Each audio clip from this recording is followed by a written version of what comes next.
சகரியா 7ஆம் அதிகாரம். தரியு ராஜா அரசாண்ட 4ஆம் வருஷம் கிஸ்லே என்னும் 9ஆம் மாதம் 4ஆம் தேதியிலே சகரியாவுக்கு கர்த்தருடைய வார்த்தை உண்டாயிற்று. கர்த்தருடைய சமூகத்தில் விண்ணப்பம் பண்ணவும், நாங்கள் இத்தனை வருஷம் வரையிலே செய்தது போல 5ஆம் மாதத்திலே அழுது ஒடுக்கத்தில் இருக்க வேண்டுமோ என்று சேனைகளுடைய கர்த்தரின் ஆலயத்தில் இருக்கும் ஆசாரியரிடத்திலும் தீர்க்கதரிசிகளிடத்திலும் கேட்கவும், சரேட்சேரும் ரெக்கமெலேகும் அவனுடைய மனுஷரும் தேவனுடைய ஆலயத்துக்கு அனுப்பப்பட்டார்கள். அப்பொழுது சேனைகளுடைய கர்த்தரின் வார்த்தை எனக்கு உண்டாகி, அவர், நீ தேசத்தின் எல்லா ஜனத்தோடும் ஆசாரியர்களோடும் சொல்ல வேண்டியது என்னவென்றால், நீங்கள் இந்த 70 வருஷமாக 5ஆம் மாதத்திலும் 7ஆம் மாதத்திலும் உபவாசம் பண்ணி துக்கம் கொண்டாடின போது நீங்கள் எனக்கென்று தானா உபவாசம் பண்ணினீர்கள்? நீங்கள் புசிக்கிற போதும் குடிக்கிற போதும் உங்களுக்கென்றல்லவா புசிக்கிறீர்கள், உங்களுக்கென்றல்லவா குடிக்கிறீர்கள்? எருசலேமும் அதை சுற்றிலும்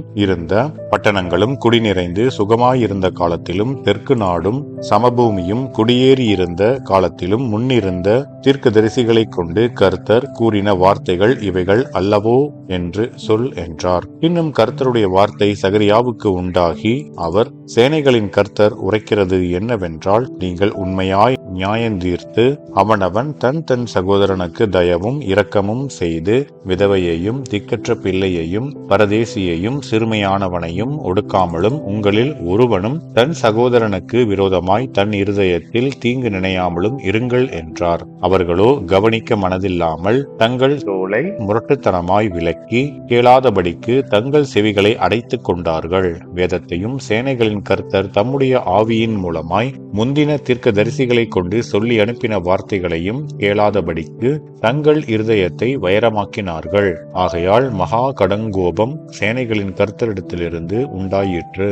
ஆதலால் நான் கூப்பிட்ட போது அவர்கள் எப்படி கேளாமற் போனார்களோ, அப்படியே அவர்கள் கூப்பிட்ட போது நானும் கேளாமல் இருந்தேன் என்று சேனைகளின் கர்த்தர் சொல்லுகிறார். அவர்கள் அறியாத புற ஜாதிகளுக்குள்ளே அவர்களை பறக்கடித்தேன். அதனால் அவர்கள் பின்வைத்து போன தேசம் போக்குவரத்தில்லாமல் பாழாய் போயிற்று.